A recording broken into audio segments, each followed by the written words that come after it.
God also testified to it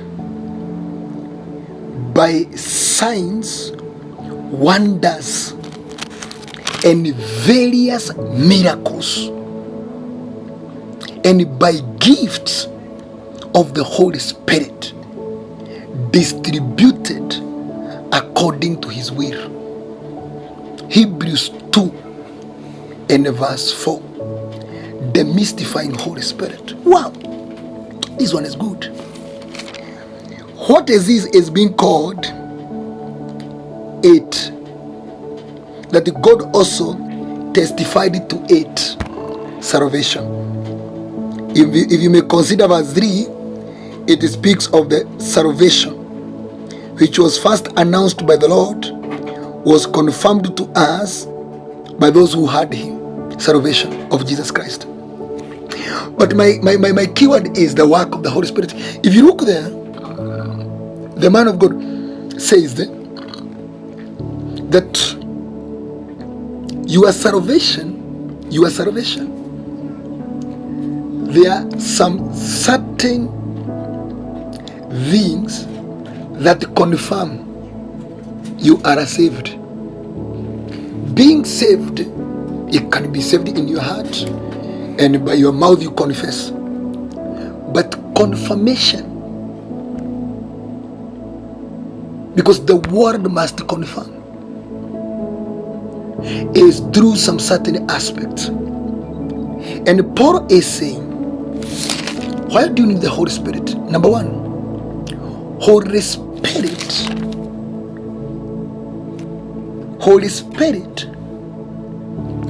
is the one that brings the testimony of the salvation.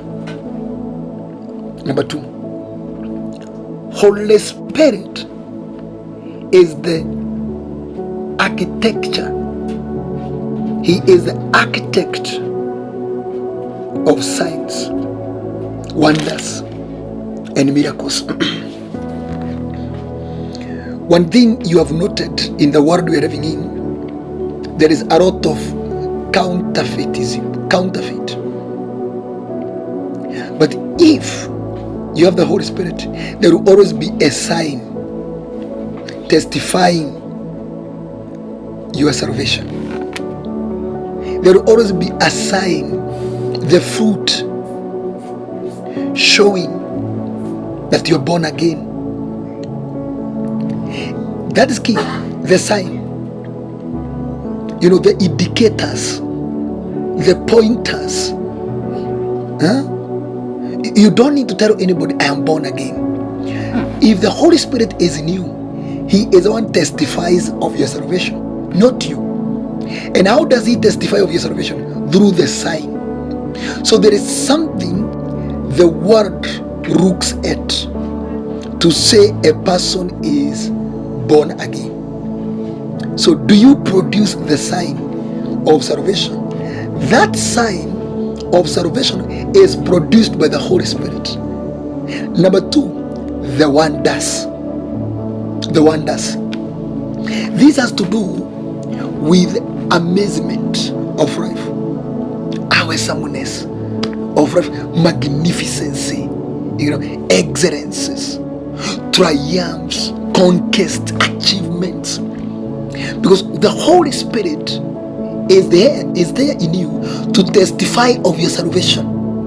And the testimony is always a wonder. Something that perplexes the world. Something that commands awesomeness, amazement. People look at you and wonder. The Holy Spirit, when he is in us, we become the wonder of this world. You become a wonder. That word wonder is deep. This is the kind of a person, if you enter into a place, carrying the Holy Spirit, the atmosphere changes. Yes. And you hear people saying, whenever you enter, I just feel a presence of fear, something like a dread. Because there is not me, there is another being I am carrying. There is a gentleman I was praying for. I don't know where he went to. Early January last year. And this year, I think I prayed for him, I think once or twice. That guy, I would enter into his house. He's a bachelor.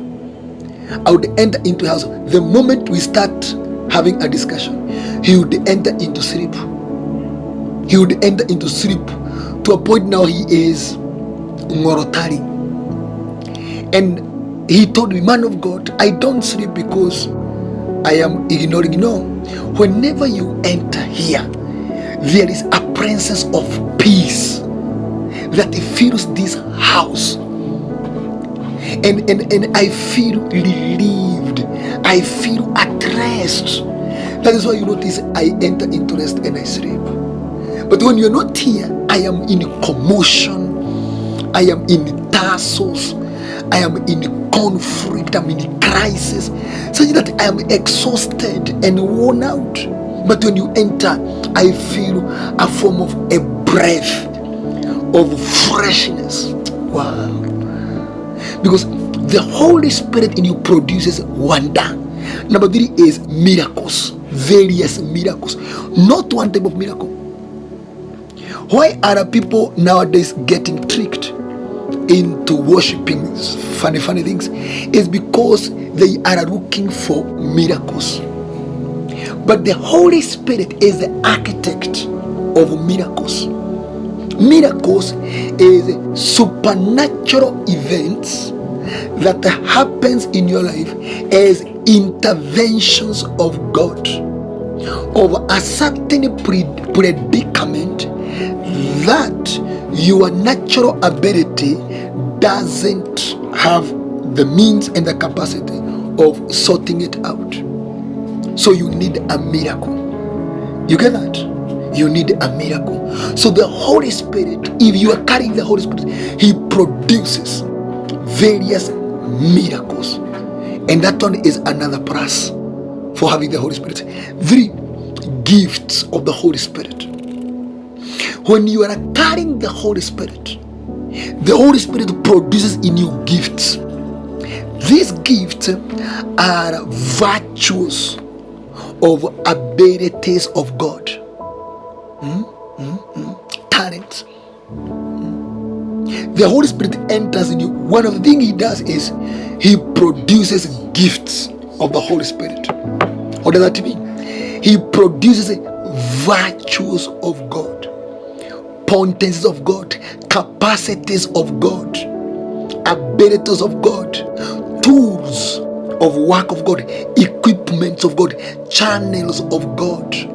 And you realize with that gift, you start now acting as God, working as God, doing as God, producing as God. And if it is God who was here, what you have done, God would have done exactly as that. The Holy Spirit produces gifts. These are enablements. These are equipments.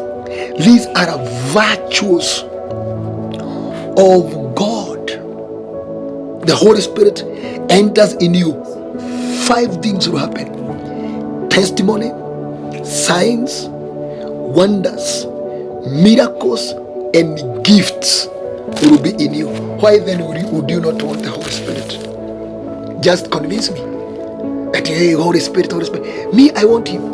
I wish I could go somewhere and fetch Him with the gunias. I would carry as much of the Holy Spirit I could. But the problem is, He is a person. The Holy Spirit is a person. So how do you get the Holy Spirit according to this verse? The Bible says according to His will. So how do you get the Holy Spirit according to this verse? Hebrews 2 and verse 1 is according to the will of God. When you are in the will of God. And I told you, the most difficult thing to do in this world is aligning yourself with the perfect will of God. But if you are within the brackets of the will of God, the Holy Spirit will be upon you to